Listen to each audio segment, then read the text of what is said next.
Good morning, नमस्ते। सुबह उठ के देखा तो इतने सारे कीड़े आ गए थे बारिश की वजह से, जो घास से निकल के सामने टाइल पे आ गए थे और बहुत तेज़ बारिश हो रही थी। नमस्ते, कैसे हो आप सब लोग? उम्मीद करती हूँ कि आप लोग बिल्कुल ठीक होंगे। मैं और जुगनू भी बिल्कुल ठीक है। इतनी तेज़ बारिश हो रही थी कि मुझे छाता लेके बाहर जाना पड़ा और इतनी आवाज़ आ रही थी। आज नदी में बहुत ज़्यादा पानी था। कल रात को मैंने लगाई थी मेहंदी और उसका कलर जो है वो बहुत अच्छा चढ़ा था। मुझे मेहंदी बहुत पसंद है।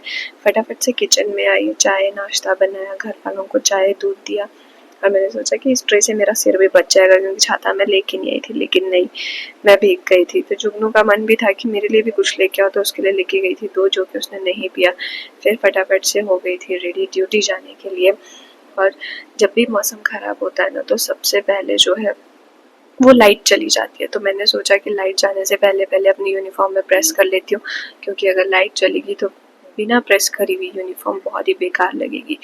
और इतनी तेज़ बारिश हो रही थी, और दिन जो है ड्यूटी जाने के टाइम पे बारिश जो है थोड़ी देर के लिए रुक जाती है, लेकिन आज बारिश रुकने का नाम ही नहीं ले रही थी। ऐसी बारिश में तो सच में डर लग जाता है, क्योंकि जब भी आप फ़ोन खोल के देखो या किसी की कॉल आती है तो लैंडस्लाइड हो गया, ये हो गया, वो हो गया।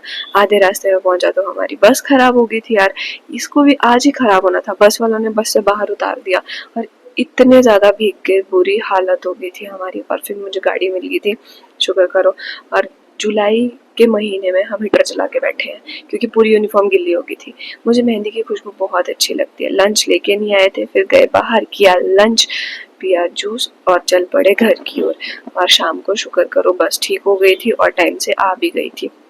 मैंने जो छाता है वो अपनी बस में सामने लटका के रखा था कि मैं जब उतरूंगी तो लेके जाऊंगी। पूरी बस में छाता छाता रटती रही, लेकिन जब उतरी तो छाता भूल गई थी।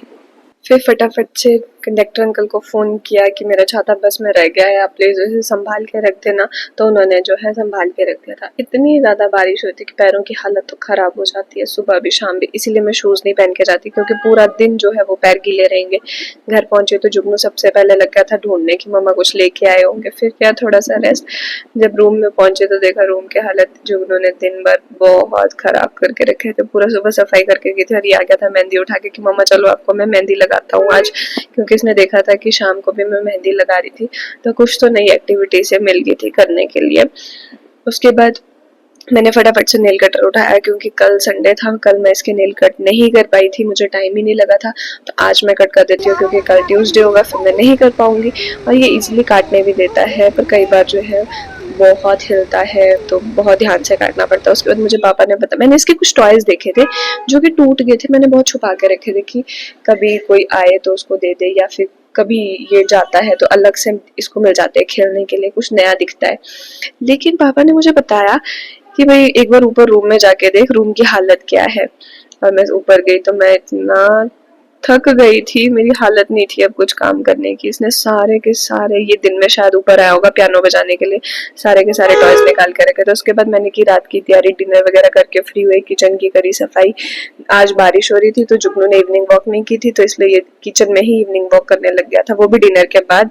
और रूम में आके देखा तो इसने पूरा फर्स्ट एड बॉक्स वगैरह, आज इसको स्टीम लगानी थी मैंने, क्योंकि इसको हो गया है कोल्ड, इसे खांसी भी हो रही है। फिर जुगनू को स्टीम लगाई, सो गए। Okay, bye bye, good night. Like share comment and subscribe करना मत भूलिएगा प्लीज, अगर आपको हमारे ब्लॉग्स अच्छे लगे।